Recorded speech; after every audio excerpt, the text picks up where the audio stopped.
కలుగునుగాక. ఇటు అవకాశం ఇచ్చిన దేవుడిని స్తుతిస్తున్నాను. మీ అందరికీ నా హృదయపూర్వకమైన వందనాలు. ఆమేన్. హల్లెలూయా. ఈరోజు ఏం వారం? ఆదివారం. ఇంకేంటి, తల్లిగారు ఆ ఈత చెట్టుకు పోలు గుచ్చుకొని తీసుకొచ్చారంటే ఏంటి, దాని అర్థం ఏంటి? మట్టల ఆదివారం. ఆమేన్. హల్లెలూయా. దేవుడి నామానికి స్తుతి కలుగునుగాక. ఈ ప్రసంగం ద్వారా నేను మీకు మట్టలాదివారం అంటే ఏంటి, మట్టలాదివారం అసలు చేసుకోవాలా చేసుకోకూడదా, ఇంకా అసలు ఎప్పుడు ప్రారంభమైంది, అది మన భారతదేశానికి ఎలా వచ్చింది, అసలు దాని అర్థం, అసలు ఆ టైంలో ఎందుకు అట్లా చేశారు, అది నేను మీకు వాక్యానుసారంగా నేను ఒక్కొక్కటిగా చెప్పాలనుకుంటున్నాను. మొట్టమొదటిగా అక్కడ అసలు ఎందుకు చేశారు, యేసు ప్రభు గాడిద పిల్ల మీద ఎందుకు ఎక్కారు, హోసన్నా జయము హోసన్నా జయమని వారు ఎందుకు అరవడం జరిగింది, అలా ప్రతిదాన్ని ఒక్కొక్కటిగా నేను వివరణాత్మకంగా నేను ఒక్కొక్కటిగా చెప్పాలని ఆశపడుతూ ఉన్నాను. ఆమేన్. హల్లెలూయా. హల్లెలూయా. ఈ మట్టల ఆదివారం అన్నదాన్ని, ఇది ప్రారంభం నుంచి ఉన్నది కాదు. ఎప్పటి నుంచి ఉన్నది? క్రీస్తు యొక్క మరణానికి లేక పునరుద్ధానానికి ఒక వారం రోజుల ముందు నుంచి ఇది ప్రారంభం జరిగింది. ఆమేన్. హల్లెలూయా. హల్లెలూయా. దీనికి నాంది ఎక్కడ పలికిందంటే మత్తయి సువార్త 21వ అధ్యాయము, మత్తయి సువార్త 21వ అధ్యాయము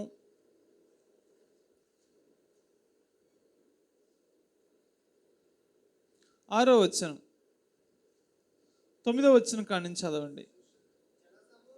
జనసమూహములలో ఆయనకు ముందు వెళ్ళుచుండిన వారును వెనుక వచ్చుచుండిన వారును, దావీదు కుమారునికి జయము, ప్రభు పేరిట వచ్చువాడు స్తుతింపబడును గాక, సర్వోన్నతమైన స్థలములలో జయము అని కేకలు వేయుచుండిరి. ఆమేన్. హల్లెలూయా.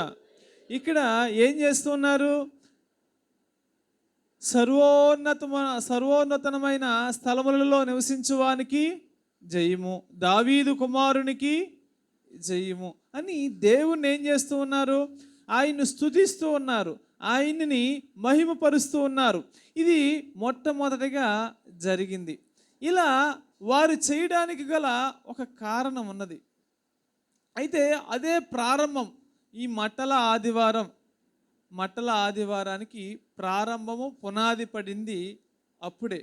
అయితే అది అప్పుడు ప్రారంభించబడింది. వారు ఎందుకు అలా చేశారు అంటే, వారు ఎందుకు చేశారంటే జకర్యా ప్రవచించిన రీతిగా వారు అలా చేయడం జరిగింది. ఆమేన్. హల్లెలూయా. జకర్యా 9వ అధ్యాయము 9వ వచనములో ఈ మాట ఉంటుంది. జకర్యా ప్రవచించిన రీతిగా వీరు ఈ విధంగా చేయడం జరుగుతూ ఉంది. అయితే ఇది ఈ విధంగా ఉంటూ ఉండగా ప్రారంభం అప్పుడు జరిగింది. ఆ తర్వాత అది దగ్గర జరిగినట్లు ఎక్కడ ఆనవాళ్ళు లేవు.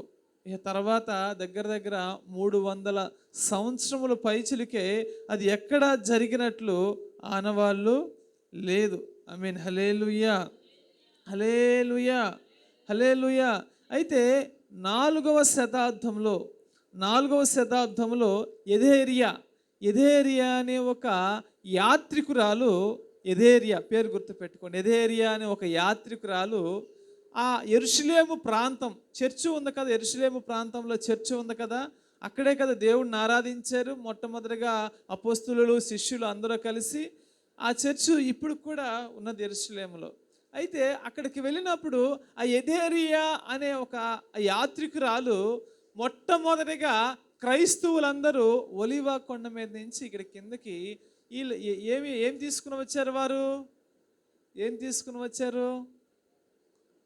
అంజూరపు ఆకులు తీసుకుని రావడం జరిగింది. వారు దేవుణ్ణి స్తుతించడము, ఆయన ఆరాధించడము జరిగింది. అయితే అది ఆమె డైరీలో రాసుకున్న బట్టి మొట్టమొదటి ఆనవాళ్ళు అదే. అయితే కొన్నాళ్ళు జరిగిన తర్వాత, కొన్ని సంవత్సరాలు అట్లా గడిచిపోయిన తర్వాత 5వ శతాబ్దంలో, ఇది 4వ శతాబ్దంలో ఇది మొట్టమొదటిగా ఇది కనుగొనబడింది, గుర్తించబడింది. అయితే 5వ శతాబ్దానికి వచ్చేసరికి టర్కీ అనే ప్రాంతము, యూరోపియా అనే ఆ ప్రాంతాలకి అన్నిటికీ ఇది కొంచెం కొంచెంగా దేవుణ్ణి స్తుతిస్తూ ఉన్న మందిరాలు, సంఘాలలో కూడా ఐరోపియా ప్రాంతాలలో ఇది కొంచెం వారు కూడా ప్రారంభిస్తూ చేయడము జరిగింది. ఏంటిది చేయడం జరిగింది? అది ఈ ఆదివారం, మట్టల ఆదివారం, ప్లామ్ డెన్స్, ఈ ఆదివారం లాగా చేయడం జరిగింది. ఐ మీన్ హల్లెలూయా, హల్లెలూయా. ఇలా జరుగుతూ ఉండగా ఇక్కడి నుంచి మన భారతదేశానికి ఏ విధంగా వచ్చిందంటే, ఐ మీన్ హల్లెలూయా, హల్లెలూయా, దేవుడి నామానికి స్తుతి కలుగును గాక. అయితే ఈ ఐరోపియా ప్రాంతానికి వెళ్ళింది. ఐరోపియా ప్రాంతానికి వెళ్ళినప్పుడు ఇశ్రాయేలీలకి వారందరికైతే ఏమున్నాయి? వాళ్ళకి ఖర్జూరపు మట్టలు ఉన్నాయి. వారికి అవి లేకపోయేసరికి ఆ ప్రాంతంలో ఏమున్నాయి? అంజూరపు మట్టలతో వారు చేయడం జరిగింది. అంజూరపు మట్టలతో వారు చేయడం జరిగింది. ఇక ఒక్కొక్క ప్రాంతంలో జరిగింది. ఈ ఐరోపియా నుంచి మిషనరీలు మన భారతదేశానికి రావడం జరిగింది. ఐ మీన్ హల్లెలూయా, హల్లెలూయా. 1498వ సంవత్సరంలో కేరళ ప్రాంతానికి వాస్కోడి డామా అనే ఒక అతను రావడం జరిగింది. I mean hallelujah. Vasco da Gama అనే ఒక వ్యక్తి 1498వ సంవత్సరంలో కేరళ ప్రాంతానికి వచ్చినప్పుడు ఆ మిషనరీలు వచ్చిన కాడి నుంచి ఎక్కువగా దీన్ని చేయడము ప్రారంభమైంది. అక్కడి నుంచి మన భారతదేశంలో కేరళ నుంచి తమిళనాడు నుంచి మన తెలుగు రాష్ట్రం, అంటే మన ఆంధ్రప్రదేశ్, తెలుగు ఇప్పుడు రెండుగా విడిపోయినాయి. అప్పుడు మన తెలుగు ప్రాంతానికి ఇది ప్రచురించడం జరిగింది. ఐ మీన్ హల్లెలూయా. అయితే మన ఆంధ్రప్రదేశ్, మన తెలుగు రాష్ట్రాల్లో ఈ మట్టలాదివారాన్ని నా చిన్నప్పుడు మేము ఏ విధంగా చేసేవాళ్ళం అంటే, ఇప్పుడు తల్లిగారు ఎట్లా గుచ్చుకొచ్చారు, ఆ ఈత మట్టలో ఎక్కడెక్కడో వెళ్ళి తీసుకొచ్చి దాన్ని గుచ్చుకుని అన్నీ తిరుగుతూ ఉండేవాళ్ళం. ఆదివారం వస్తే ఆ మట్టల ఆదివారం రోజు అది దేవునికి జయం జయం అంటే హోసన్నా జయం, హోసన్నా జయం అని ఆయన్ని కొన్ని పాటలు పాడుతూ ఆ జయం అని చెప్తూ, రాజులు రాజుకి, ప్రభువులు ప్రభువుకి అని ఆయన్ని స్తుతిస్తూ ఆ వీధులన్నీ, ఆ రోడ్లన్నీ తిరుగుతూ ఉండేవాళ్ళం. అది మన భారతదేశంలో ఇప్పుడు కూడా ప్రచురమే. నేను పొద్దున్నే ఆగిరిపల్లి వెళ్తుంటే పిల్లలందరూ పూలు కోసుకుని వెళ్తూ ఉన్నారు. కొంతమంది పెద్దవాళ్ళు వచ్చి ఈత కొమ్మలు నరుక్కుని వెళ్తూ ఉన్నారు. కొన్ని జరుగుతూ ఉన్నాయి. అయితే ఈ క్యాథలిక్ సంఘాలలోనే కానీ ఆ తర్వాత ప్రొటెస్టెంట్లు కూడా వచ్చారు. వారు కూడా ఇది ఎక్కువగా చేయడం ప్రారంభించారు. ఐ మీన్ హల్లెలూయా. అయితే మన భారతదేశంలో అంజూరపు చెట్లు దొరకవు కాబట్టి అంజూరపు చెట్లకు దగ్గరగా అదే విధంగా ఈత చెట్లు ఉంటాయి, ఈత ఆకులు ఉంటాయి. అందుకని ఈత ఆకుల్ని గుచ్చి చేయడం జరిగింది. ఎందుకంటే మీకు ఎందుకు చెప్తున్నానంటే, మనము స్తుతించడం కాదు, ఆరాధించడం అంటే ఆరాధించడం కాదు. ఎందుకు స్తుతించాలి, ఎందుకు ఆరాధించాలో కూడా మనం తెలుసుకోవాలి. ఐ మీన్ హల్లెలూయా. మనకు దాని మీద పూర్తి అవగాహన ఉన్నప్పుడు మనం ఏదైనా సరే చేయగలం. ఏదన్నా ఒక మాట మీరు పలానా విషయం చెప్పండి అన్నారనుకోండి, వాళ్ళు చెప్పమన్నారు కాబట్టి చెప్తాను. దాని మీద నాకు పూర్తి అవగాహన ఉందనుకోండి, దాన్ని నేను వివరిస్తాను. ఐ మీన్ హల్లెలూయా. అందుకని ఏ విషయమైనా సరే నేను మీకు అర్థం అవ్వాలి, మీరు దాన్ని పూర్తిగా తెలుసుకోవాలని దీన్ని ఒక్కొక్కటిగా నేను చెప్పడం జరుగుతుంది. ఐ మీన్ హల్లెలూయా. అలా మన భారతదేశంలో కూడా వచ్చి ఈ విధముగా జరుగుతూ వస్తూ ఉన్నది. ఐ మీన్ హల్లెలూయా, హల్లెలూయా. అయితే అసలు ఆ కాలములో వారు ఎందుకు యేసు ప్రభు గాడిద ఎందుకు ఎక్కాడు? ఒక్కసారి 21వ అధ్యాయం, మత్తయి సువార్త 21వ అధ్యాయము 1వ వచనం కాడి నుంచి చదవండి తేజ.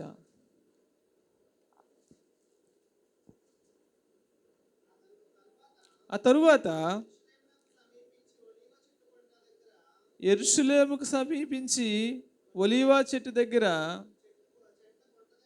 చెట్టు కొండ దగ్గర ఉన్న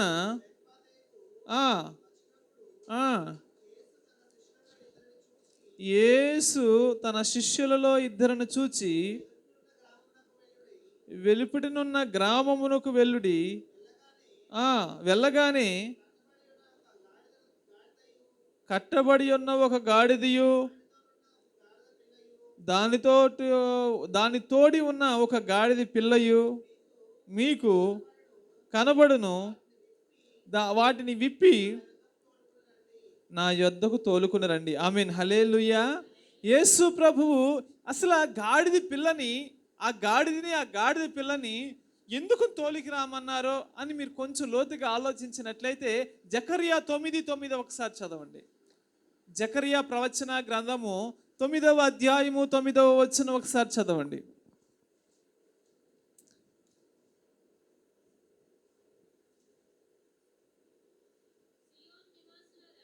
సియోన్ నివాసులారా, యెరూషలేము నివాసులారా, విశ్వాసముగా ఉల్లాసముగా ఉండుడి. మీ రాజు నీతిపరుడను రక్షణ గలవాడును దీనుడనై ఆమేన్, హల్లెలూయా, హల్లెలూయా. మొట్టమొదటిగా యేసు ప్రభు వారు దాన్ని పిలవడము, ఆ గాడిద పిల్లని తీసుకురావడానికి గల కారణం ఏంటి అంటే ప్రవచన నెరవేర్పు. ఆమేన్, హల్లెలూయా. ఏంటిది?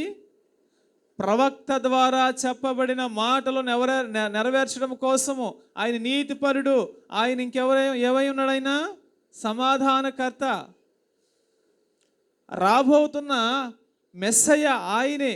కాబట్టి అది ఒక ప్రవక్త ఆ మాట చెప్పాడు అంటే అది కొన్ని సంవత్సరాల తర్వాత అయినా సరే ఖచ్చితంగా నెరవేర్పు జరుగుతుంది. ఈ మాట జకర్యా దగ్గర క్రీస్తు పూర్వము 500 సంవత్సరాల క్రితము చెప్పడము జరిగింది. అయినా సరే అది చెప్పినప్పుడు విన్నవారందరూ మరణించారు, ప్రవక్త కూడా మరణించాడు.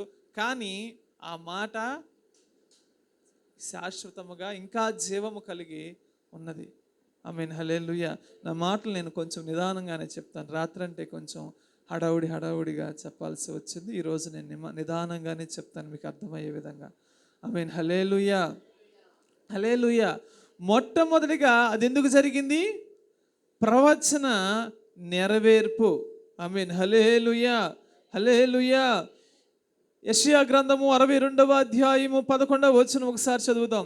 సియోని కుమార్తె ఇట్లనము, ఇదిగో నీ రక్షణ వచ్చుచున్నది.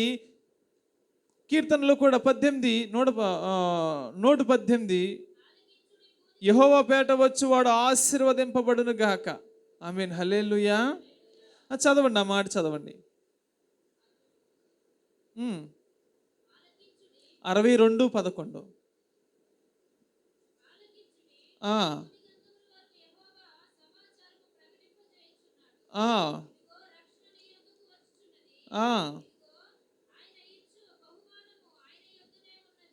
ఆమేన్, హల్లెలూయా. యెషయా గ్రంథం 62వ అధ్యాయము 11వ వచనం.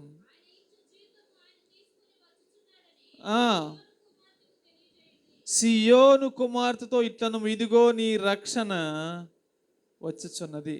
ఆమేన్, హల్లెలూయా. దేవుని ప్రియులారా, రక్షణ నిమిత్తమై ఆయన మనల్ని రక్షించడం కోసము ఆయన రాబోతున్నాడు. అది ప్రవచనం. ఆ ప్రవచన నెరవేర్పు కోసమే ఆయన రాబోతున్నాడు. ఆయన ప్రవచనం ఏంటి? ఆయన ఎట్లా రాబోతున్నాడు? ఆయన జకర్యా 9లో ఏముంది? అక్కడ 9:9 ఏముంది? నీతిపరుడును, చదవండి, అది ప్రారంభ మాటలో చదవండి. 9:9.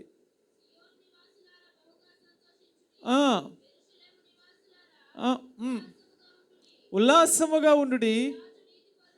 ఒకటి, నీ రాజు నీతిపరుడును రక్షణ గలవాడును దీనుడునై. ఆమేన్, హల్లెలూయా. ఆయన ఏమై ఉన్నాడు? మొట్టమొదటిగా నీతిపరుడై ఉన్నాడు, రక్షణ గలవాడై ఉన్నాడు, దీనుడై ఉన్నాడు. అంటే ఇప్పుడు అది ప్రవచన నెరవేర్పు. ఆయన రాబోతున్నాడు, ఆయనే రక్షకుడు అని ఆ కాలములో ఇశ్రాయేలీలందరూ అంగీకరిస్తూ ఉన్నారు. యేసు ప్రభువుని అంగీకరించిన వారు అనేక మంది ఉన్నారు, యూదులలో కానీ ఇశ్రాయేలీల జనాంగములోనే కానీ. అందుకనే కదా యేసు ప్రభుని సిలువ వేసింది. మాకు బందిపోడు దొంగ కావాలన్నారు కానీ ఆ వారిని రక్షించడం కోసం వచ్చిన మెస్సయ్యగా వచ్చిన క్రీస్తుని మాత్రము వారు అంగీకరించాల. ఆమేన్, హల్లెలూయా, హల్లెలూయా. కానీ కొంతమంది మాత్రము అంగీకరించారు. ఆయనే మెస్సయ్య అని అంగీకరించారు. ఆయనే మా కోసం వచ్చిన నీతిమంతుడైన, లేకపోతే నీతియుక్తమైన రాజు ఆయనే అని వారు నమ్మారు. ఆమేన్, హల్లెలూయా. ఇంకొకటి ఏంటి, వారు ఏం చేశారు? ఇంకొకటి నమ్మారు, ఆయన మమ్మల్ని రక్షించగలడు అని వారు నమ్మారు. అందుకని వారు ఈత మట్టలు పట్టుకుని వారు రావడము జరిగింది. ఆమేన్, హల్లెలూయా, హల్లెలూయా, హల్లెలూయా. దేవుని ప్రియులారా, అలనాడు ఎందుకని వారందరూ అట్లా చేశారు అంటే, ఆయన మమ్మల్ని రక్షించగలడు, ఈయనే మేము ఎదురు చూస్తున్న మెస్సయ్య అని వారు నమ్మారు. దేవుని ప్రియులారా, మనము కూడా ఆయనే క్రీస్తు, ఆయన నన్ను రక్షించగలడు అని మనం నమ్మినట్లయితే మనము కూడా రక్షింపబడతాం. అది ఇశ్రాయేలీల కోసం మాత్రమే కాదు ప్రవచింపబడింది, మనకు కోసం కూడా కాదు. ఆయన ఎవరి కోసమైతే ప్రవచించబడ్డారో ఆయన రావడం జరిగింది. అయితే ఇప్పుడు మనము ఆయన్ని ఎంతవరకు అంగీకరిస్తున్నాం? అల్ప విశ్వాసం ఉంటుంది సంఘంలోనే కానీ, సమాజంలోనే కానీ. ఇంకా అల్ప విశ్వాసం ఉంటుంది. అల్ప విశ్వాసం అంటే ఏంటి? అల్ప విశ్వాసం అంటే ఏంటి? మన ఆధారం ఏంటి? మన నీతికి ఆధారం ఏంటి? నేను మరణిస్తే మరలా తిరిగి లెగుస్తాను అని మనం నమ్ముతూ ఉన్నాం. మనం అందుకనే భక్తి కూడా చేస్తూ ఉన్నాం. ఎప్పుడు మనకి కష్టం వస్తుందో, బాధ వస్తుందో, శోధన వస్తుందో, అప్పుడు మనం ఏమవుతుంది తెలుసా? సర్లే, ఏముందిలే, భక్తి ఏముందిలే, ఇక ఇంతవరకు చేసిన భక్తి చాలులే, ఇప్పుడు కూడా మనం ఇట్లా ఉన్నామంటే మనం ఏమైపోతామో అని అల్ప విశ్వాసం వచ్చేస్తుంది. అప్పుడు కష్టకాలంలో అల్ప విశ్వాసం వచ్చేస్తుంది. ఆమేన్, హల్లెలూయా. అప్పుడు మనం జ్ఞాపకం చేసుకోవాలి, యోబుని జ్ఞాపకం చేసుకోవాలి. కష్టం వచ్చినా, బాధ వచ్చినా, ఇబ్బంది వచ్చినా ఏమనుకున్నాడు అతను?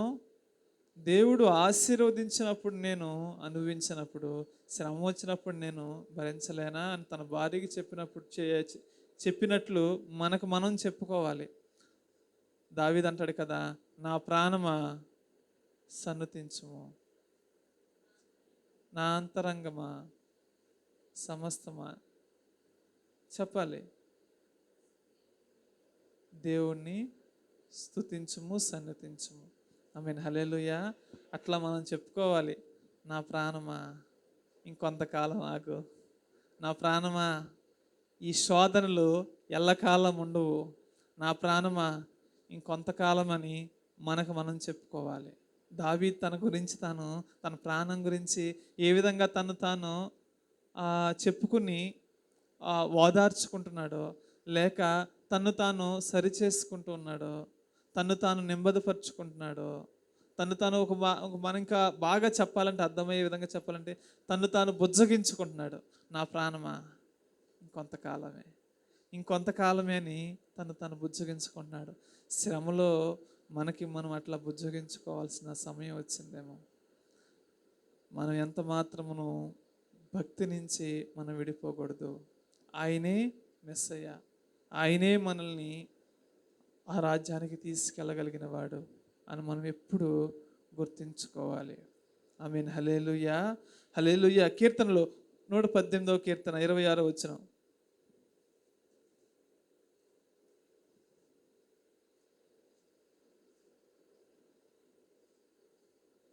118వ కీర్తన 29వ వచనం.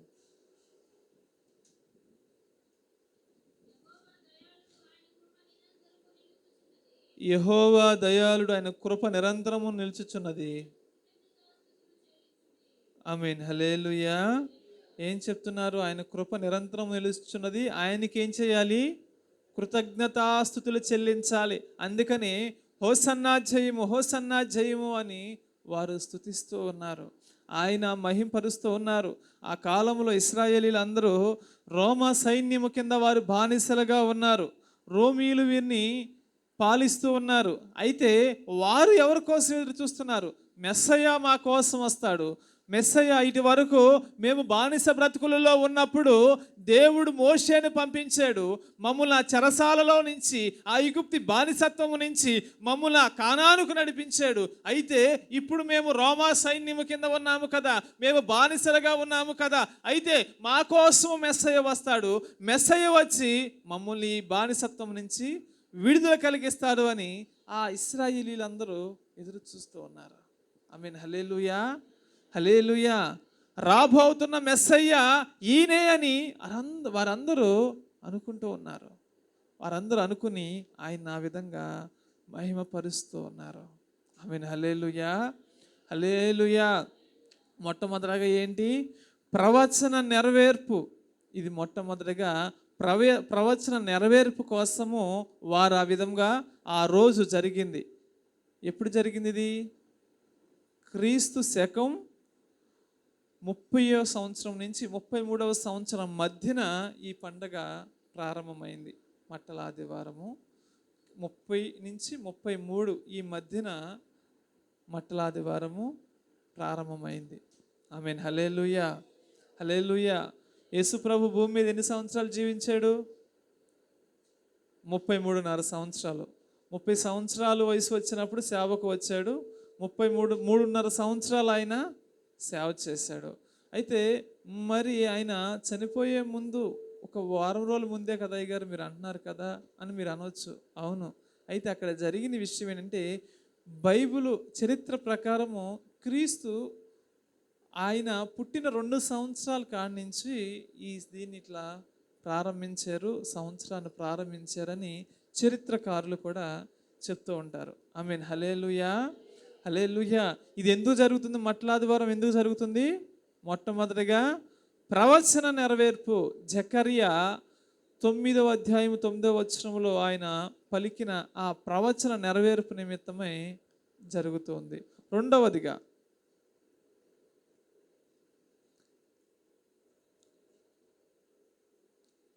మత్తయి సువార్త 21వ అధ్యాయము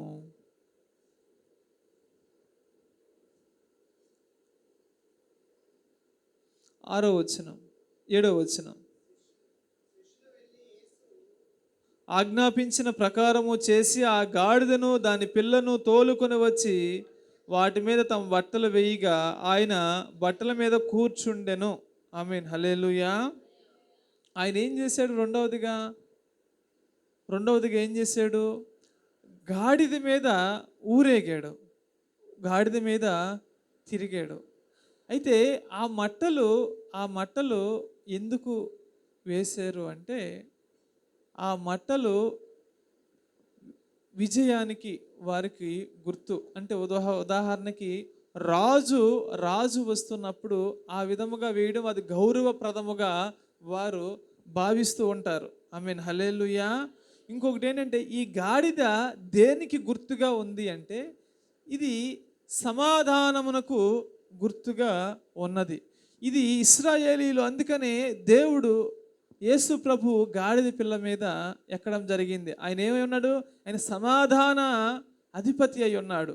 ఆయన దీనత్వము కలిగిన వాడై ఉన్నాడు. అందుకనే గాడిద మీద ఆయన రావడం జరిగింది. ఆమేన్, హల్లెలూయా, హల్లెలూయా. న్యాయాధిపతులు 10వ అధ్యాయము 4వ వచనం ఒకసారి చదవండి.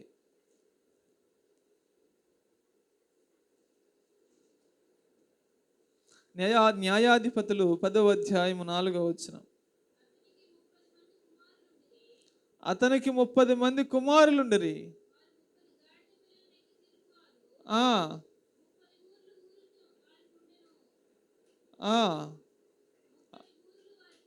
ఆమేన్, హల్లెలూయా. ఆ కాలంలో న్యాయాధిపతులే కానీ వారందరూ ఎందుకు ఆ విధముగా ఎక్కేవారు అంటే అది సమాధానానికి గుర్తుగా ఉన్నది. ఇశ్రాయేలీల రాజులో కూడా ఒక రాజు గాడిద పిల్ల ఎక్కినప్పుడు వారు ఆ మట్టలన్నీ వేసి నడిపించడము జరుగుతుంది. అంటే ఏంటి? వారు వర్ధిల్లాలని, వారికి జయము కలగాలి అని, విజయానికి గుర్తుగా ఈ మట్టలు ఉన్నాయి. ఏ మట్టలవి? ఖర్జూరపు మట్టలు విజయానికి గుర్తుగా వారికి ఉండడం జరిగింది. ఆమేన్. హల్లెలూయా, హల్లెలూయా.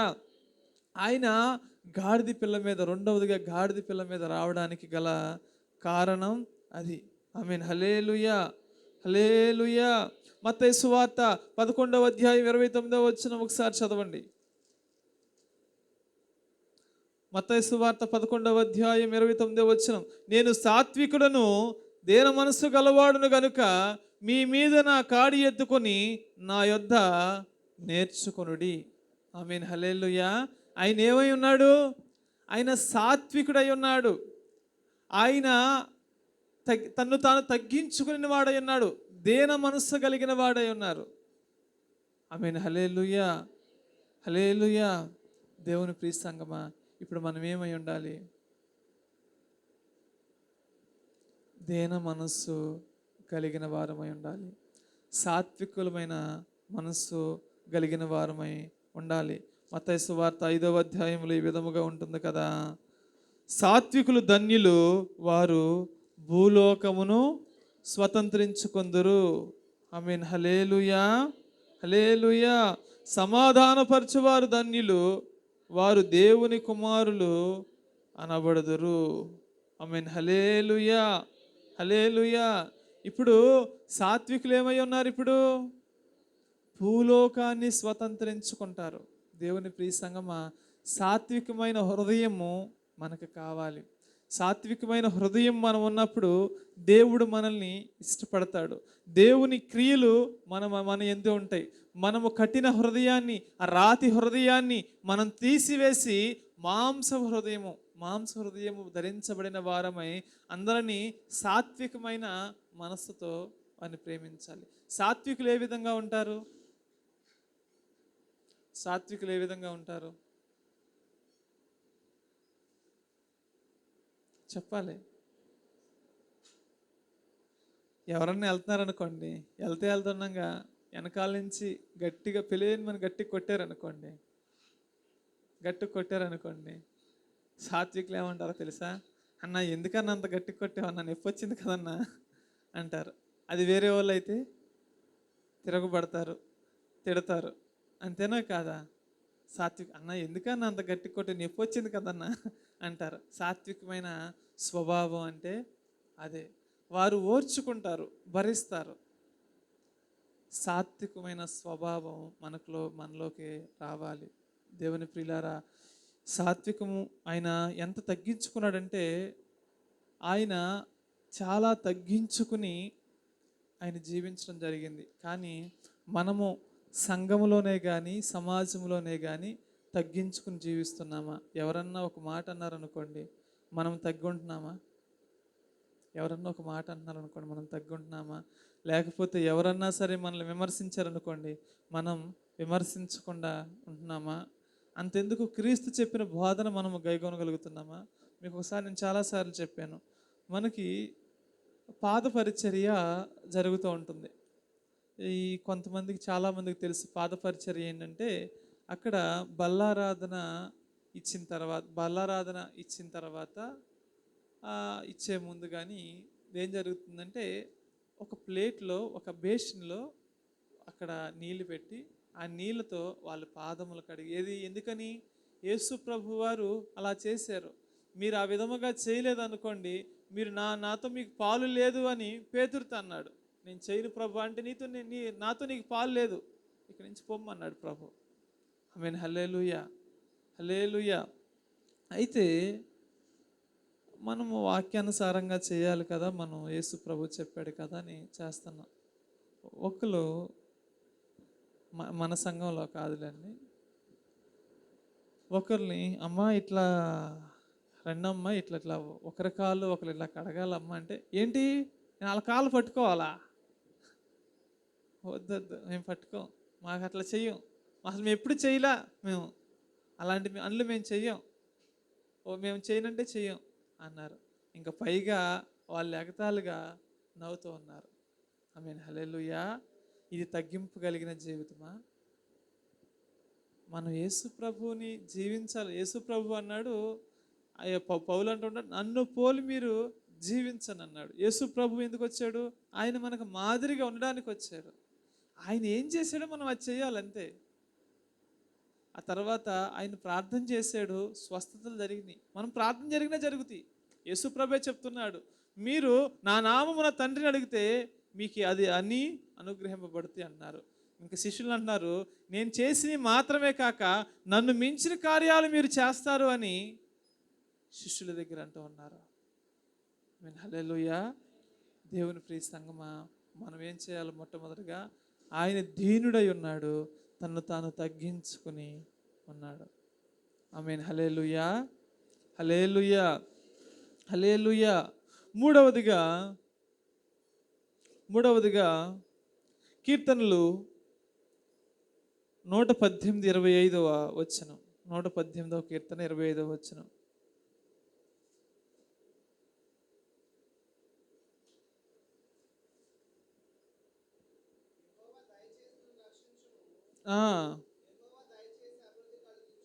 యెహోవా నన్ను రక్షించుము, దయచేసి నన్ను రక్షించుము, దయచేసి అభివృద్ధి కలిగించము. చదువుతేచా. యెహోవా పేరట వచ్చువాడు ఆశీర్వాదము నొందునుగాక. యెహోవా మందిరములో మేము దీవించుచున్నాను.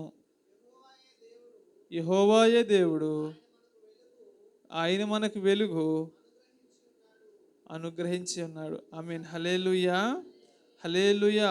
యెహోవా దయచేసి రక్షింపుము, యెహోవా దయచేసి అభివృద్ధినిము. ఆమేన్, హల్లెలూయా. ఇది దాని కింద మీరు పుట్టువాళ్ళు చూసినట్లయితే హోసన్నా జయము, లేకపోతే ఈ మాటను బట్టి, ఈ వచనాన్ని బట్టి ఆనాడు యేసు ప్రభువుని గాడిద మీద వెళుతూ ఉండగా హోసన్నా జయము, హోసన్నా జయము, హోసన్నా జయము అని వారు కేకలు వేయడము జరుగుతూ ఉన్నది. లూకా సువార్త 19వ అధ్యాయము 10వ వచనము ఒకసారి చదువుదాం. హోసన్నా జయము, హోసన్నా జయము అని ఆయన్ని మహిమపరుస్తూ, ఆయన్ని స్తుతిస్తూ, ఆయన్ని ఆరాధిస్తూ అక్కడ ఉన్నారు. అక్కడ యేసు ప్రభు ఎందుకు వచ్చారో, ఆయన్ని ఆరాధిస్తున్నారు, ఎందుకు స్తుతిస్తున్నారు, అక్కడ ఆ మాటల కింద స్పష్టంగా ఉంటుంది. చదవండి. నశించిన దానిని వెదికి రక్షించడం కోసమే మనిషి కుమారుడు వచ్చనని అతనితో చెప్పెను. ఆమేన్, హల్లెలూయా, హల్లెలూయా. వారు ఎందుకు కేకలు వేస్తున్నారు? ఈ నశించిన దానిని వెతికి రక్షించడానికి వచ్చిన ఈయనే మెస్సయా, ఈయనే మమ్మల్ని ఈ రోమా అధికారుల నుంచి విడుదల కలిగించింది ఈయనే అని వారు నమ్ముతూ ఉన్నారు. దేవుని ప్రియులారా, ఈరోజు నీవు దేవుణ్ణి స్తుతించగలిగినట్లయితే, దేవుణ్ణి మహిమపరచగలిగినట్లయితే, దేవుణ్ణి నువ్వు స్తుతించగలిగినట్లయితే, ఆయనకి నువ్వు యథార్థముగా నమ్మకంగా జీవించగలిగినట్లయితే ఆయన నీ ఎడల గొప్ప కార్యాలు చేయబోతున్నాడు. ఇంకో గట్టిగా మనం చెప్పాలి అంటే, ఆయన రక్షణ, ఆయన నిన్ను రక్షించడం కోసమే భూమి మీదకి వచ్చాడని నువ్వు గట్టిగా నమ్మినట్లయితే ఆయన గొప్ప కార్యాలు నీ ఎడల చేయబోతూ ఉన్నాడు. ఆమేన్, హల్లెలూయా, హల్లెలూయా. మీరు హృదయపూర్వకముగా నమ్ముతున్నారా? ఆమేన్, హల్లెలూయా. చెప్పాలి, హృదయపూర్వకముగా మీరు ఆయన్ని స్తుతించగలుగుతున్నారా? ఆయన నశించిపోయిన దాన్ని వెతికి రక్షించడం కోసమే మనం వచ్చాడు. మనం ఆయన్ని స్తుతించడం కోసమే మనము ఏర్పాటు చేయబడ్డాం. అందుకనే మనము ఏర్పాటు చేయబడ్డాం. ఆయన్ని మనం స్తుతించాల్సిన వారమై ఉన్నాం. ఎందుకంటే మనం ఎప్పుడో నశించిపోయిన జీవితాలు అయి ఉన్నాయి. యేసు ప్రభువు మన జీవితం లేకపోతే మనము కూడా తిట్టువారుగాను, లేకపోతే ఇంకా త్రాగువారుగానో, ధూమపానం చేయువారుగానో, వ్యసనగాండ్రుగానో, ఏదో ఒక వ్యసనాలలో పడి మనం ఈ లోకములో జీవించేవారం. కానీ యేసుప్రభు ఏం చేశాడు? యేసుప్రభు ఏం చేశాడు? మన కోసము భూమి మీదకి దిగి వచ్చాడు. ఆయన నశించిపోతున్న నిన్ను నన్ను రక్షించాడు. అంటే ఇప్పుడు మనం ఏం చేయాలి? ఆయన్ని స్తుతించాలి, ఆయన్ని మహిమపరచాలి. మరణము మీద జయం వచ్చినందుకు మనము జయనాదములు చేయాలి. ఇటువరకు మరణము మన మీద ఏలుబడి చేసింది, కానీ క్రీస్తు యొక్క మరణము ద్వారా మరణాన్ని జయిస్తున్నాం. మనం క్రీస్తుని విశ్వసించిన మనం అందరమును మరణాన్ని జయిస్తూ ఉన్నాం. ఆమేన్. హల్లెలూయా, హల్లెలూయా. దేవుడి నామానికి స్తుతి కలుగును గాక. నాలుగవదిగా వారు ఏం చేస్తున్నారు? మట్టలు మరియు వస్త్రాలు అక్కడ వేస్తూ ఉన్నారు. ఆమేన్. హల్లెలూయా. ఈ మట్టలు, ఈ వస్త్రాలు ఎందుకు వేస్తున్నారంటే సమర్పణ, విజయానికి గుర్తుగా, సమర్పణకు గుర్తుగా అది ఉంటూ ఉన్నది. అంటే సంపూర్ణ సమర్పణకు సాదృశ్యముగా ఈ బట్టలే కానీ మట్టలే కానీ ఉన్నాయి. అంటే ఏంటి? దేనికి? విజయానికి. చెప్పాలి. విజయానికి, సంపూర్ణ సమర్పణకి సాదృశ్యముగా ఈ మట్టలు, వస్త్రములు ఉంటూ ఉన్నాయి. ఆమేన్. హల్లెలూయా, హల్లెలూయా.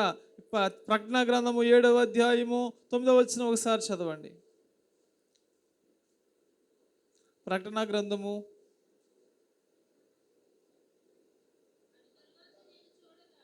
అటు తరువాత నేను చూడగా ప్రతి జనములలో నుండి, ప్రతి వంశములో నుండి, ప్రజలలో నుండి, ఆయా భాషలు మాట్లాడు వారిలో నుండి వచ్చి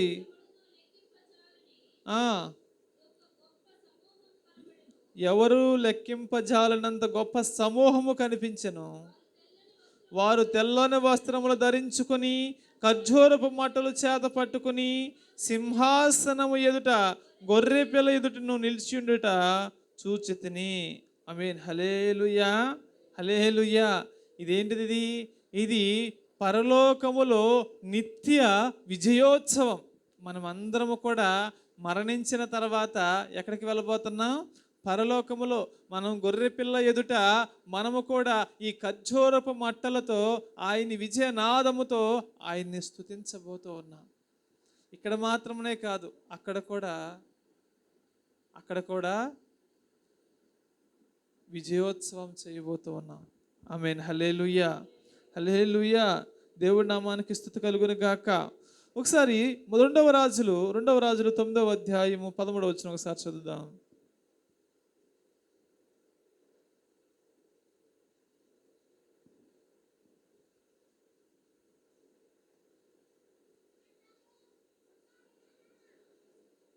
రెండవ రాజులు 9వ అధ్యాయము 13వ వచనం.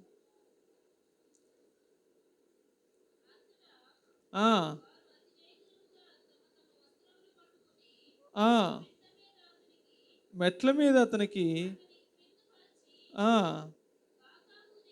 బాకా బూదించి, ఆమేన్. హల్లెలూయా. వారు మెట్ల మీద ఏమేమి వేశారు? వస్త్రములు. ఇంకా ఆమేన్. హల్లెలూయా. ఇంకా యేహూ అనే రాజు వస్తూ ఉండగా వస్త్రములు అక్కడ వేయడం జరిగింది. అంటే ఏంటి? ఆయనని గౌరవిస్తున్నట్లు, ఆయనని మహిమపరుస్తున్నట్లు వారు అలా చేయడం జరిగింది. ఆమేన్. హల్లెలూయా, హల్లెలూయా. దేవుని ప్రియులారా, మనం దేవుడిని మహిమపరచాలంటే, ఆయన స్తుతించాలంటే మన వస్త్రములో లేకపోతే అయ్యో తీసుకువచ్చి మనం వేయవసరం లేదు. కానీ మనం ఏం చేయాలి? మన హృదయమునే. రోమీలకు రాసిన పత్రిక 12వ అధ్యాయం 1వ వచనం ఒకసారి ఈ విధంగా ఉంది. ఒకసారి స్పష్టంగా చదవండి. మీ శరీరములను సజీవ యాగముగా దేవునికి అర్పించుకొనుడి. అంటే ఆమేన్. హల్లెలూయా. వస్త్రములను పరచడం అంటే ఏంటి అంటే దాని అర్థం ఏంటి అంటే మనల్ని మనము సంపూర్ణంగా సమర్పించుకున్నాం. ఏహూ ఎదుట వస్తూ ఉండంగా మెట్ల మీద ఆ బట్టలు ఎందుకు వేశారంటే, నన్ను మీకు సంపూర్ణంగా సమర్పిస్తున్నాము అని రాజుకు తెలియజేస్తున్నాడు. రాజు అవ్వంగానే తెలియజేస్తూ ఉన్నాడు. అలాగే నజరేయుడైన యేసు ప్రభు కూడా మనల్ని మనము ఆయనకి సంపూర్ణముగా సమర్పించుకోవాలి. ఆమేన్. హల్లెలూయా, హల్లెలూయా. మీకు ఇప్పటివరకు ఏమేం చెప్పాను? మొట్టమొదటిగా ఏం చేశారు వాళ్ళు? ఒకటి, ఈ మట్టల ఆదివారం ఎందుకు జరుపుకుంటున్నాము అని నేను మీకు ఒక్కొక్కటిగా చెప్తూ ఉన్నాను. ఏం చెప్పాను? చరిత్ర నేపథ్యం చెప్పాను. అది ఎందుకు చేస్తున్నారు, ఎలా ప్రారంభమైందో, మన భారతదేశానికి ఎట్లా వచ్చింది, ఇప్పుడు మన భారతదేశంలో ఎలా చేస్తున్నారు అని చెప్పాను. రెండవదిగా ఆ కాలంలో అప్పుడు ఎందుకు చేయవలసి వచ్చింది? మొట్టమొదటిగా ఒకటి ప్రవచన నెరవేర్పు. రెండవదిగా ఆ ప్రవచన నెరవేర్పులో వారు ఏమేం చేశారు? రెండవదిగా ఎలా చేశారు? ఆ ప్రవచన నెరవేర్పులు ఎట్లా చేశారు? గాడిద పిల్ల మీద, అంటే దానికి ఎలా ఉంది? దీనత్వమునకు సమాధానమునకు సాదృశ్యముగా అది ఉన్నది. రెండవదిగా చెప్పాలి. ఆమేన్. హల్లెలూయా. ఏం చేశారు? మూడవదిగా ఏం చేశారు? ఒకటేమో ప్రవచన నెరవేర్పు, రెండవది గాడిద పిల్ల మీద వెళ్ళడం జరిగింది, మూడవది హోసన్నా జయము, హోసన్నా జయము, హోసన్నా జయము అని విజయోత్సవము, వారు ఆ విజయోత్సవం చేశారు, దేవుని స్తుతించారు. ఆమేన్. హల్లెలూయా. నాలుగవది వస్త్రములను ఇంకా మట్టలను వారు పరచడము జరిగింది. ఆమేన్. హల్లెలూయా, హల్లెలూయా. ఇవన్నీ ఎందుకు అంటే, యేసు ప్రభువు ఆయన మరలా మెస్సయ ఈయనే అని వారు పూర్తిగా నమ్మి ఆయన్ని ఘనపరుస్తూ స్తుతిస్తూ ఉన్నారు. దేవుడి నామానికి స్తుతి కలుగును గాక.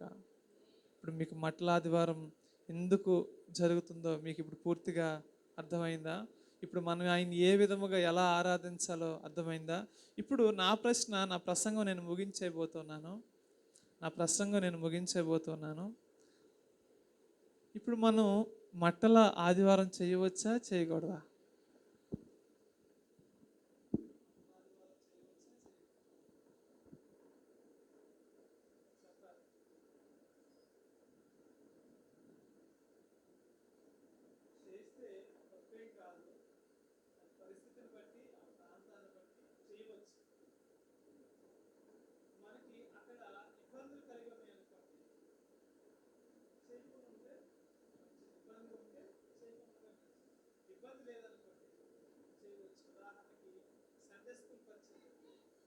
సండే స్కూల్ పరిచర్యకి ఈ మట్లాదివారం ఎంతో హుషారు. చిన్నపిల్లలు ఉంటారు కదా, ఈ పూలు అట్లా ఆ మట్ల వచ్చి ఆ పూలకు వచ్చి వారు ఊరేగుతుంటే వాళ్ళు ఎంతో సంతోషంగా ఉంటారు, దేవుడిని స్థుతిస్తారు. దాని సందర్భంగా వాళ్ళ పిల్లలకి చిన్న చిన్న గిఫ్ట్స్ లేకపోతే వాళ్ళకి ఒక తినడానికి ఏదైనా ఇచ్చినప్పుడు వారు ఎంతో సంతోషపడతారు. హల్లెలూయా. అది మంచిదే, తప్పేమి కాదు, చేయకూడదేమీ కాదు, చేయవచ్చు. అయితే రెండవదిగా చేయకూడదంటే అక్కడ పరిస్థితి లేదు, చేసే పరిస్థితి లేదు. అనవసరం మనకెందుకు, ఎన్ని కొంచెం మనం ఆత్మీయంగా ఉంటే చాలు, దేవుని బయలుపరచుకోవచ్చు. చూసే వాళ్ళకి ఇబ్బందికరం ఆ వాతావరణం, అంటే కొన్ని వాతావరణం ఆ పరిస్థితిని బట్టి మనం నడుచుకోవాలి. ఎందుకంటే మీరు జ్ఞానం కలిగి ఉండాలి. దేవుడు మనకు జ్ఞానం ఇచ్చారు కాబట్టి ఆ జ్ఞానం కలిగి మనం ఉండాలి. అక్కడ మనం ఆ ఉదాహరణకి ఇది వరకు చర్చిల మీద మైకులు పెట్టేవాళ్ళు. మీకు చాలా మంది తెలిసారు, చాలా చోట్ల. ఎందుకని? పరిస్థితులు అట్లా లేదు, ఇప్పటిలాగా పరిస్థితి లేదు. చర్చిలోనే మౌత్ పెట్టుకుని చర్చిలో నిలబడితే చాలా అనుకుంటారు ఎవరైనా సరే. అంటే పరిస్థితులు అట్లా వచ్చేసింది కాబట్టి కొంతమంది ఇష్టపడతారు, కొంతమంది ఇష్టపడతారు. అందుకని పరిస్థితిని బట్టి అంతే తప్ప అట్లాగని మన పరిస్థితిని బట్టి నడుచుకోవాలి. నేను చెయ్యాలని చెప్పను, చేయొద్దని చెప్పను. అక్కడ అనుకూలంగా ఉందనుకోండి, మన సంఘంలో కూడా పిల్లలందరూ ఉన్నారు, అందరూ ఉత్సాహంగా ఉన్నారు చేయడానికి, చేయొచ్చు. నేను కూడా ముందు చేద్దామమ్మా అంటాను. మనకు పరిస్థితి లేదు కాబట్టి చేయలేదు. అయితే దీని గురించి మనకి మనం పెట్టుకోవాలి కదా, మనం ఇట్లాగే ఉండాలి, అట్లా చేయకూడదు అని కొంతమంది ఇంకా పరిస్థితిని బట్టి చేయవచ్చు. ఆమేన్. హల్లెలూయా, హల్లెలూయా, హల్లెలూయా. దేవుని ప్రియ సంగమా, యేసు ప్రభు వారు ఇది జరిగిన వారానికి ఆయన మరణించడం జరిగింది, పునరుద్ధానుడై లేవడం జరిగింది. ఆ కాలములో పస్కా పండగ చేయడం కోసము ప్రపంచ నలుమూలలలో ఉన్న యూదులందరూ యెరూషలేము ప్రాంతానికి రావడం జరిగింది. ఆయన అప్పుడు వచ్చిన వారందరూ యేసు ప్రభువు ఆ యెరూషలేముకు వచ్చి అనేక మంది వెళ్ళారు కదా. యెరూషలేము ప్రాంతములో, యోధా ప్రాంతములో యేసయ్య చేస్తున్న అద్భుతాలు వారు చూశారు, స్వస్థతలు వారు చూశారు, మహత్కార్యములు వారు చూచారు. కుంటివారు నడుస్తున్నారు, గుడ్డివారు చూస్తున్నారు, పక్షవాతం ఉన్నవారు లేచి నడుస్తూ ఉన్నారు, కుష్ఠరోగం ఉన్నవారు స్వస్థత కలుగుతూ ఉన్నది, ఆయన్ని తాగితే స్వస్థతలు కలుగుతూ ఉన్నాయి, చనిపోయిన వారు తిరిగి లెగుస్తున్నారు అని ఆ ప్రాంతానికి వచ్చిన వారందరూ విని చూచి వారి వారి ప్రాంతానికి వెళ్ళి వారు ప్రజలందరికీ చెప్పుకున్నారు. చెప్పుకున్నప్పుడు మరలా వారందరూ పస్కా పండగకి దేవుణ్ణి ఆరాధించడానికి యెరూషలేముకు వచ్చారు. వచ్చినప్పుడు ఆయన్ని అప్పుడు వరకు విన్నారు, ఇప్పుడు చూస్తున్నారు. ఇప్పుడు ఆయన్ని స్తుతించకుండా ఎవరు ఉండలేకపోతున్నారు, ఆయన్ని మహిమపరచకుండా ఉండలేకపోతూ ఉన్నారు. అప్పుడు వచ్చారు కొంతమంది. ఎవరన్నా నువ్వేమన్నా దేవుడివా, నువ్వు స్తుతించబడుతున్నావు, నువ్వేమన్నా ఈ విధంగా చేస్తున్నావు అని యేసు ప్రభుని అంటూ ఉన్నారు. అప్పుడు యేసు ప్రభు అంటున్నారు కదా, మీరు నన్ను స్తుతించకపోతే ఈ రాళ్ళు స్తుతిస్తాయి. స్తుతించవద్దు అని పిల్లల్ని అడ్డుకుంటున్నారు, స్తుతించొద్దని పెద్దవారిని అడ్డుకుంటూ ఉన్నారు. పిల్లలేమో జయనాథములతో హోసన్నా జయము, హోసన్నా జయము అని అంటూ ఉన్నారు. అందరూ వచ్చి పరిసయ్యులు శాస్త్రులు వచ్చి అడ్డుకుంటూ ఉన్నారు. అప్పుడు యేసు ప్రభు అంటున్నారు, మీరు నన్ను స్తుతించకపోతే ఈ రాళ్ళు నన్ను స్తుతిస్తాయి. దేవుని ప్రియ సంగమా, దేవుణ్ణి మనము స్తుతించాలి, దేవుణ్ణి మనము మహింపరచాలి. ఎందుకంటే మనము ఆయన గురించి సువార్త ప్రకటించే గొప్ప ధన్యత మనకిచ్చాడు దేవుడు. దేవదూతలకు లేదు ఆ భాగ్యం. దేవదూతలు దేవుని దగ్గరే ఉంటాయి, కానీ దేవదూతలకి దేవుని గురించి సువార్త ప్రకటించే భాగ్యం లేదు. ఆయన్ని మహిమపరిచే, ఆయన్ని పరిశుద్ధులను స్తుతిస్తే ఇక్కడ మనం ఆయన గురించి కీర్తించవచ్చు, ఆయన్ని మహిమపరచవచ్చు, సువార్త ప్రకటించవచ్చు. మనము అందుకని ఈ భూమి మీద దేవుడు మనల్ని సజీవ లెక్కలో ఉన్నప్పుడే మనం ఏం చేయాలన్నా, ఏ పరిచర్య చేయాలన్నా చేసేవారుగా ఉండాలి. ఆమేన్. హల్లెలూయా. దేవదూతలకు లేనట్టి గొప్ప పరిచర్య దేవుడు మనకు అనుగ్రహించాడు. మీరు ఎవరికన్నా వెళ్ళి సువార్త ప్రకటించిన, దేవుడిని మందిరాన్ని నడిపించిన దేవుడు గొప్పగా ఎంతో సంతోషిస్తాడు. రోమీలకు రాసిన పత్రికలో ఈ విధంగా ఉంటుంది కదా వాక్యం, సువార్త ప్రకటించు వారి పాదములు సుందరములు, సువార్త ప్రకటించు వారి పాదములు సుందరములు అని ఉన్నాయి. మీరు ఎవరికి వెళ్ళి సువార్త చెప్తున్నారో, దేవుని గురించి తెలియజేస్తున్నారో, వారి పాదములన్నీ సుందరములు అని వాక్య భాగంలో రాయబడి ఉంది. అందుకని దేవుని ప్రియులారా, ఎప్పుడూ మనము దేవుణ్ణి స్తుతించు ఉండాలి. ఆనాడు ఏ విధముగా విజయోత్సవములు చేసి దేవుణ్ణి మహిమపరిచారో నిరంతరము ఆయన్ని మనము మహిమపరచాలి. ఎందుకని ఆయన జయించి తిరిగి లేచాడు. ఆయన లేచాడంటే మనము కూడా జయిస్తాం. దేన్ని జయిస్తాం? మరణాన్ని మనము కూడా జయిస్తాం, మనము కూడా తిరిగి లేస్తాం. అందుకని మనము విజయోత్సవములు నిరంతరమును చేయాలి. ఒక మటలాదివారం రోజున మాత్రమే కాదు, అలాగే ఈస్టర్, గుడ్ ఫ్రైడే, ఇతర పండగలప్పుడు ఆదివారాలు మాత్రమే కాదు, నిరంతరమును ఆయన్ని మనము స్తుతించేవారముగా, నిరంతరమును ఆయన్ని మహిమపరిచేవారముగా మనం ఉండాలి. ఆమేన్. హల్లెలూయా. దేవుని సంగమా, మన సంఘం ఇంకా దేవునిలో ఎదుగుతూ, ఆత్మలో ఎదుగుతూ, ఆత్మీయతలు ఎదుగుతూ, పరిశుద్ధాత్మను పొందుకొని గొప్ప కార్యాలు చూచునుగాక. ఈ మాటలు దేవుడు మన వెనుకల్లో దీవించి ఆశీర్వదించునుగాక. ప్రార్థన చేసుకుందాం.